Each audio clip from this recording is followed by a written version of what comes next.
Thisisbunjo, and I'm taking a little walk through Trogir and giving you a little history lessons on this beautiful ancient Roman city. So let's get into it. I'm going to do a little voiceover, a little something different, and do something fun. Thank you for watching. Subscribe and share, boys.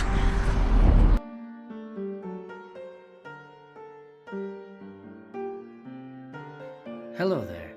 Let's cross the bridge in the old town of Trogir and take a nice little stroll through the town. It's a historical UNESCO World Heritage Site. It's located on the Dalmatian coast of Croatia.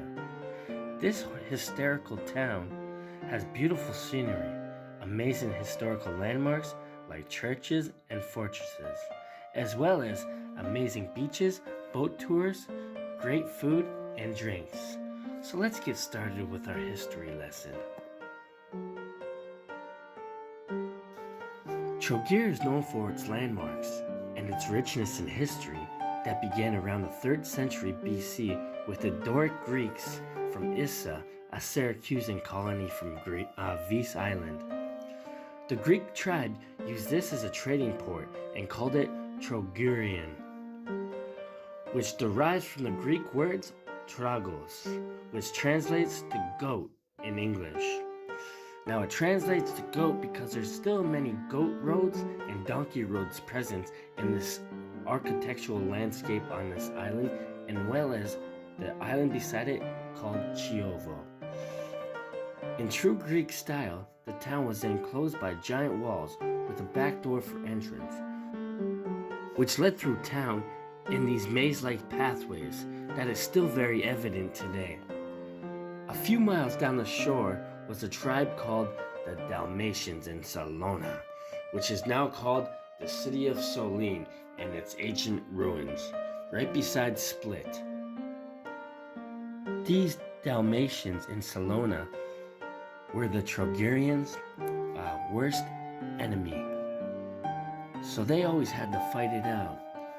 I can still hear it now, as the Dalmatian emperor says, "We need to attack them from the front, bomb their dicks, and take their only tool away from them." The Dalmatian soldier replies, But the Greeks, don't they like it from the back? And plus, we're not anally built like that, Emperor." The Emperor says in return, "Fine, we'll penetrate through the back door fast and hard. They'll never see us coming." So as the attacks kept coming, the Trogirians were forced to use protection, so they called the the Romans. But as you guessed it, the Romans slowly took over as the Issa Greeks disintegrated in 46 BC, as the Trogirian became a Roman municipality after that. Under the Romans, the town became renowned for its wealth in limestone quarries and its quality stone exports. As they started building a great community, their rivals in Salona were also building quite a name with a high prestige and prosperity.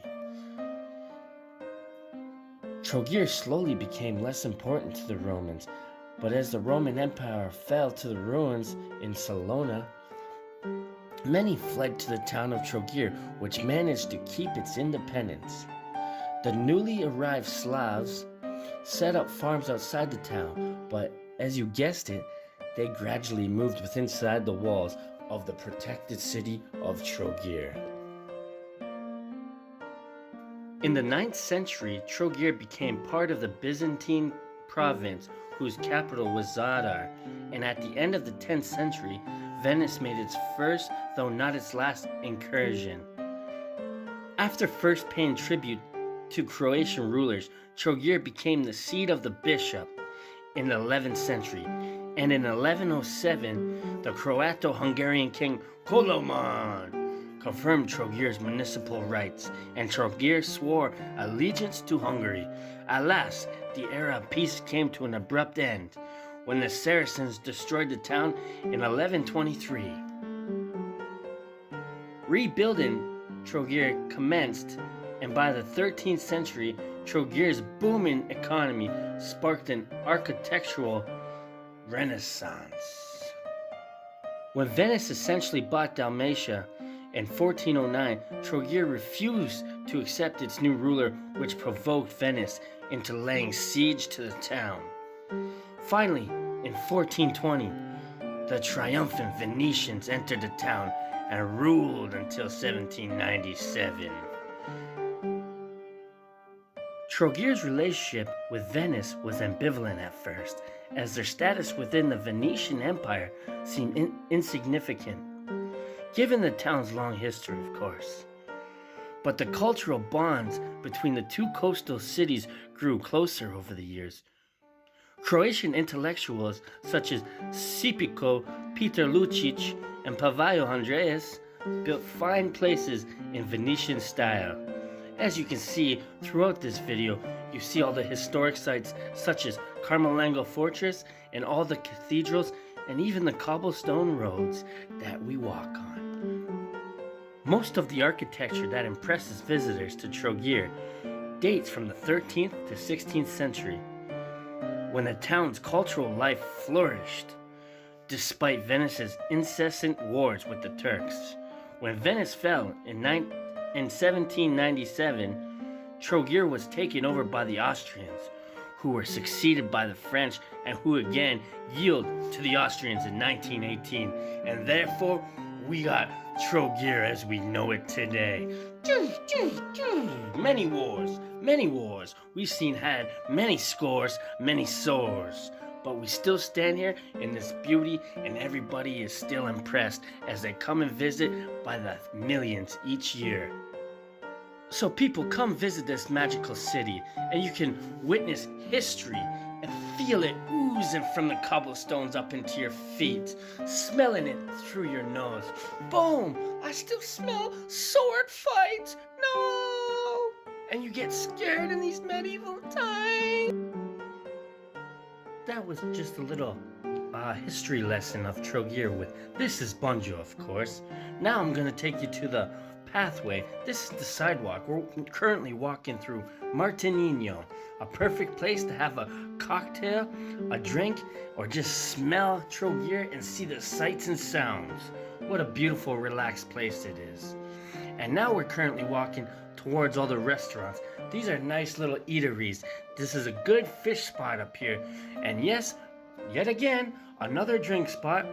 And you can buy some gelato here if you like with your family. And this is mainly a kids bar.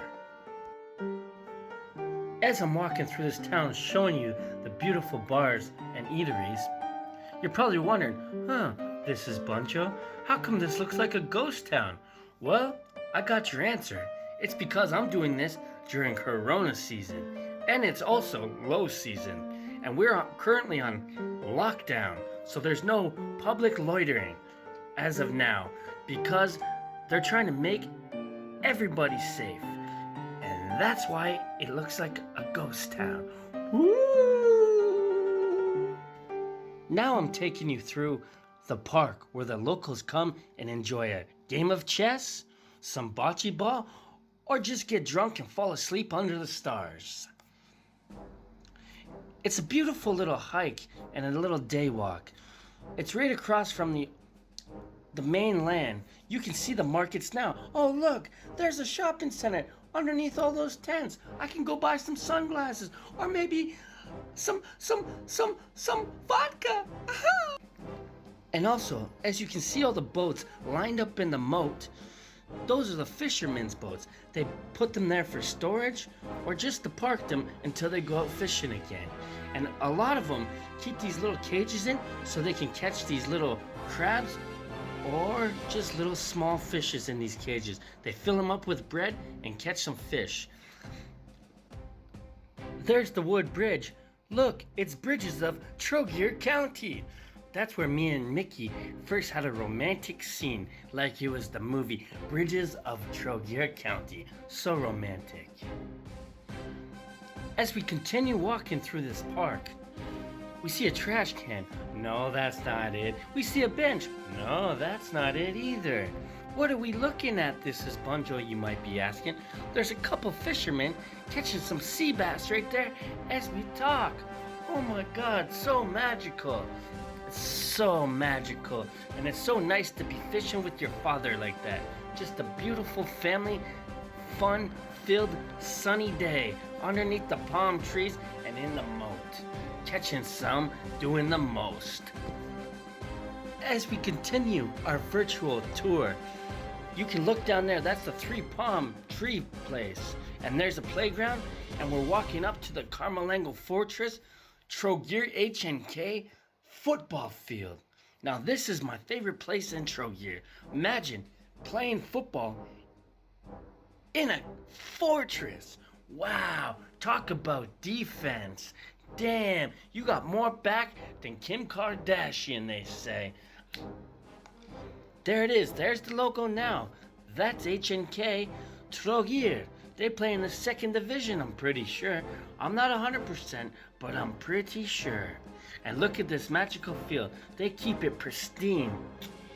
Woo, the sun's just shining on this green grass and I'm blinded. Goddamn, goddamn, goddamn. And as you can see behind that goal net, that's St. Mark's Tower. St. Mark's is a beautiful place.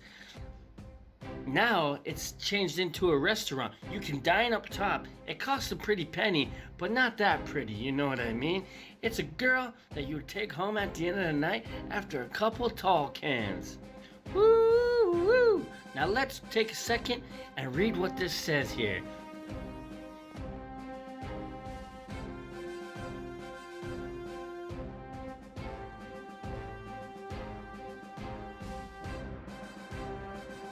Yeah, hope you guys took a screenshot of that so you can read it later. That's some beautiful information on St. Mark's Tower. Now, I'm still starstruck by this gorgeous field because I'm a football fan and I love seeing magical football places everywhere. My goal is to see this one in Norway. I forget what it's called. I think it's in Lofoten. And it's a beautiful, magical place. I love seeing exotic soccer fields. I'm just a sucker for them. As we continue through the back side of the field, we're coming up to this place called Carmalango Fortress, which used to be Carmalegno, but they changed it to make it easier to pronounce. It sounds Italian. A lot of places in Dalmatian coast use an Italian influence, like mangala or cupola, for onions and cucumbers. They changed their words so it's easier and sounds better. Ba ba ba, because the Slavic language is way too hard. As we continue behind the football field, we're slowly creeping up to the Carmalango Fortress. Oops, there it is. Look it, you can see the magic now. And right here, they put up jungle gyms, trampolines, and all these kids' circus kind of stuff in the summer. It's so fun for families. There's another look at the field from behind. You gotta look at it from behind. And look at this fortress. Think about the history it holds, and it's still standing there, resilient as ever. It's so beautiful. Oh, there's Ollie and Angie. I see them. That's Hostel Marina Trogir. Look at this beauty. I'm just standing in front of it. It's no CN Tower, but it's beautiful. Yeah, if you guys want to come to Trogir, check out Hostel Marina. It's located right across from Carmalango Fortress. Now we're slowly creeping up to the Riva Trogir Stadigrad. Now this fortress holds music festivals, concerts, stand-up comedians. I remember I did MDMA in there while watching a techno show. Woo!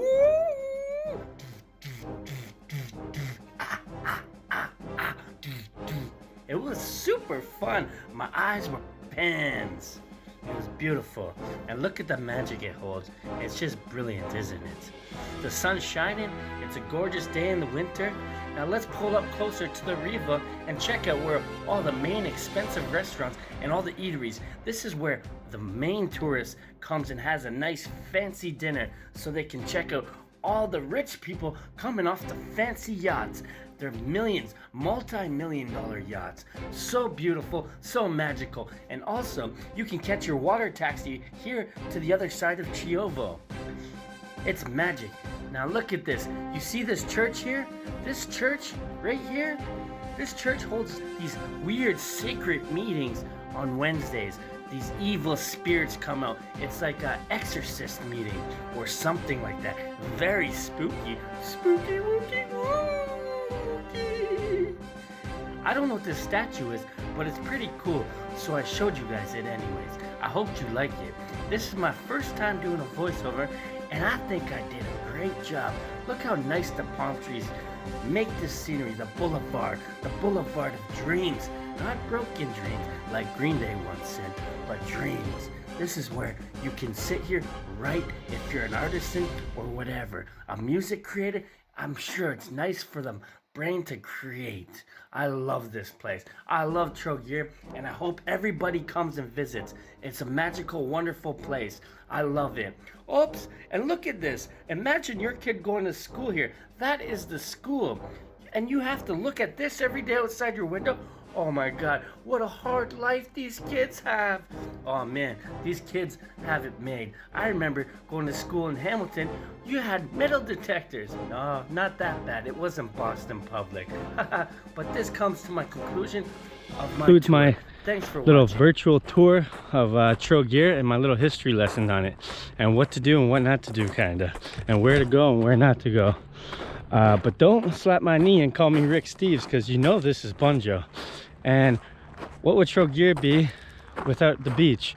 So I took you to the most famous beach around here on Chiovo Island. It's called Copacabana Okra Gorny Beach, and it stretches for miles. It's the longest beach here on the island and the most beautiful. You can go to places like Vagabundo or Papaya over here in the middle, or at the very end you got Ipanema. You can catch a nice little cocktail, something to eat, maybe even catch your own wildlife here in the sea. Who knows, right? Or just set up shop on the beach and have a little picnic with your family. The possibilities are endless here in Okrug Beach, right around the corner from Trogir. So this is Bunjo. Hopefully you come visit Croatia, because it's full of life and it's a beautiful vacation for anybody, a single person, a family, or a couple. It doesn't matter. Just come visit, and always hit me up, text me, message me on Instagram, and I'll give you a tour myself.